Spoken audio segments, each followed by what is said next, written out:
흔히들 보면 늘 앉는 자리에 앉기 때문에 인사도 늘 같은 분하고 인사를 드려요.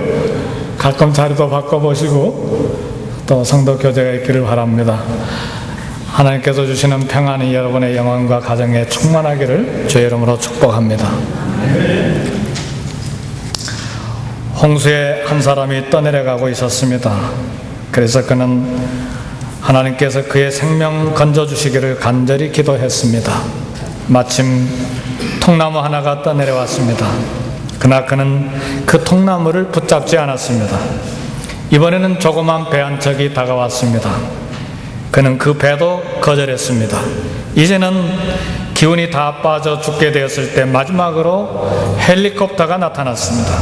그러나 그는 그것도 거절했습니다. 이렇게 다 거절했으니까 어떻게 됐을까요? 당연히 마침내 물에 빠져 죽었습니다. 그리고 죽어서 하나님 앞에 서게 되었는데 하나님 앞에서 강력하게 컴플레인을 했어요. 항의를 했어요. 하나님, 무정하게 내 기도를 응답하시지 않고 나를 물에 빠져 죽도록 그대로 놓아두셨습니까? 하나님께서 놀라셔가지고 눈을 동그랗게 뜨시고 대답하셨어. 야, 내가 네 기도를 응답하느냐라고 급하게 통나무를 보내줬는데 네가 붙잡지 않아. 그 다음에 재빠르게 배를 보내주었는데 네가 그 배도 붙잡지 않았어. 그럼 마지막으로 그 비싼 헬리콥터를 내게 급하게 보내줬는데 지금 무슨 말 하고 있냐? 그 사람이 대답하기를, 하나님, 나는 내가 기도드린 대로 하나님께서 천사를 보내주셔서 구해줄 줄 알았어요. 성도 여러분, 많은 경우에 우리 성도들은 내가 정해놓은 방법대로 내가 원하는 대로 하나님께서 응답해 주시기를 기대하고 고집을 피우는 경우가 많습니다. 그 결과로 하나님께서 이미 응답 주셨는데도 불구하고 계속해서 응답을 구하는 잘못이 때때로 우리에게 있습니다. 어떻게 주님의 뜻을 알고 어떻게 주의 기뻐하시는 뜻을 분별하면서 살 수 있는가? 이 말은 어떻게 주님의 음성을 분별해서 듣고 주님의 음성을 따라서 살 수 있는가라는 동일한 질문입니다. 오늘 우리는 예수님의 살과 피를 먹고 마심으로 하나님의 자녀가 됐습니다. 특권입니다.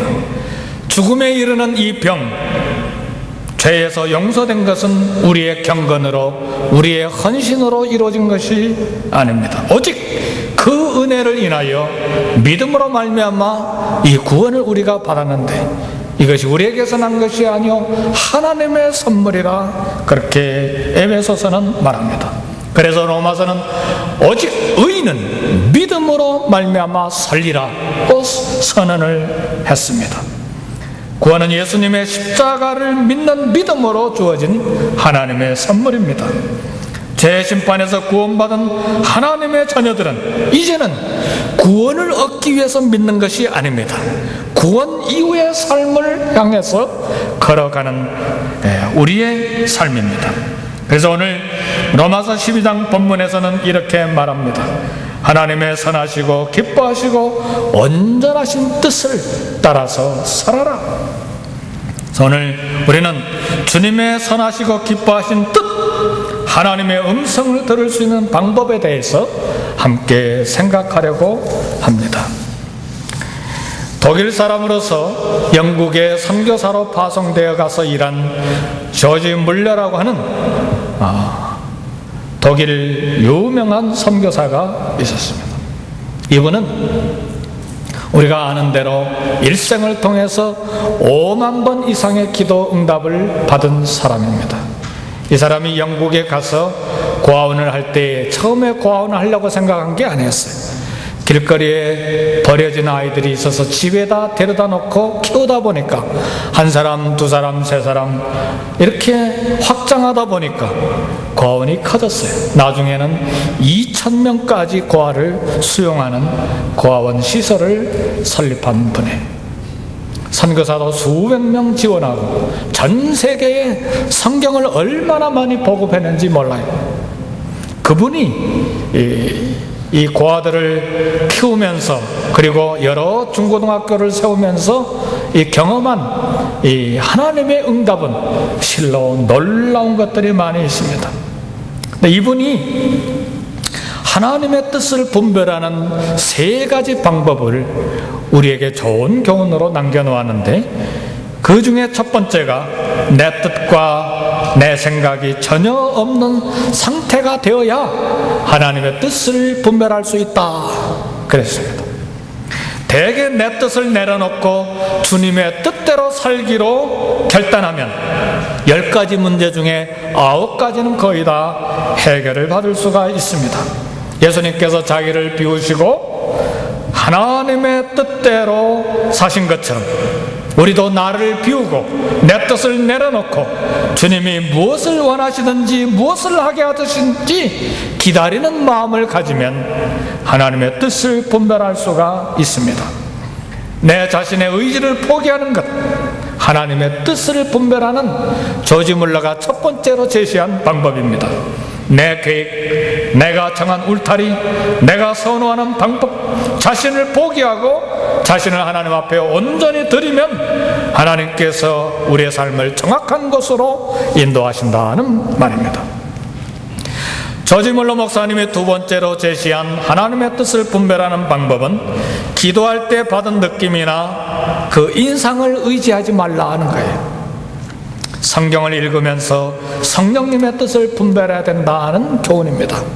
이 조지 물러 선교사님이 상당히 많은 세월 동안 하나님 앞에서 기도할 때는 곧바로 자기의 하고 싶은 이야기를 하나님 앞에 다 쏟아내놓는 기도 형태를 가졌어요. 그러나 오랜 세월 동안 기도를 하고 난 다음에 깨달은 것이 무엇이냐면, 내 이야기를 먼저 하나님 앞에 드리는 것이 아니고 하나님께서 내게 원하시는 것을 먼저 듣는 것이 바른 자세가 아닌가를 깨달았어요.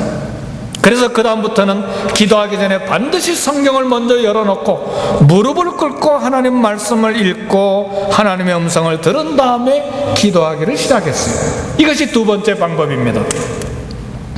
만약 느낌만 의지하면 마귀의 미혹을 받기가 쉽습니다. 때때로 사람들이 그렇잖아요. 내 기분이 이랬어, 내 느낌이 이랬어, 이렇게 가지고 그것이 하나님께서 주신 느낌, 성령께서 주시는 느낌인 줄 알고 그렇게 실천하려고 하는 경우들이 있어요. 뭐 그런 것들 있잖아요. 뭐 텔레파시라든지 뭐 마인드 컨트롤이라든지 뭐 여러 가지 방법들이 있잖아요. 그러나 이 조지 물러 목사님이 제시한 기도의 방법, 하나님의 뜻을 분별하는 방법은 내가 받은 느낌, 인상 의지하지 말고 하나님의 말씀인 성경을 읽으면서 성령님의 뜻을 분별해야 된다고 말한 거예요. 성경 말씀 없이 우리 성령님께서 우리를 인도하시지 않습니다. 왜냐하면 이 하나님의 말씀이야말로 하나님의 감동으로 된 성령의 작품이기 때문에 그렇습니다. 성령의 계시이기 때문에 그렇습니다. 그래서 성령님 없이 성경을 이해할 수 없고 성경 없이, 하나님의 말씀 없이 성령께서 우리를 인도하시지 않기 때문에 그렇습니다. 조지 물러 목사님이 세 번째로 제시한 하나님의 뜻을 분별하는 방법은 주어진 환경을 통하여 하나님의 뜻을 발견해야 한다는 교훈입니다. 우리에게 허락하신 환경에는 반드시 하나님께서 허락하신 어떤 이유가 있다고 믿는 것입니다. 그럴 때 환경을 통해서 하나님의 뜻을 이해할 수가 있습니다. 이처럼 내 뜻, 내 생각을 비우고 하나님의 말씀을 묵상하면서 주어진 환경을 자세하게 관찰하고 살펴보는 것입니다. 그리고 나의 사고의 능력, 그리고 나의 지식을 모아서 신중하게 판단을 하는 것입니다. 그리고 마음의 평안이 주어지면 두세 번 더 기도하고, 그래도 계속해서 평화가 주어지면 주님의 뜻을 알고 그대로 행할 때에 하나님의 뜻을 분별하고 순종해 나갈 수 있다, 그렇게 말을 했습니다. 이런 방법으로 조지 물러는 평생에 몇 번 응답받았다고요? 5만 번 이상의 기도응답을 받았습니다. 그리고 작은 일이든 큰 일이든 그 방법대로 기도하면서 살았는데 하나님께서 그를 위해서 놀라운 일을 했습니다.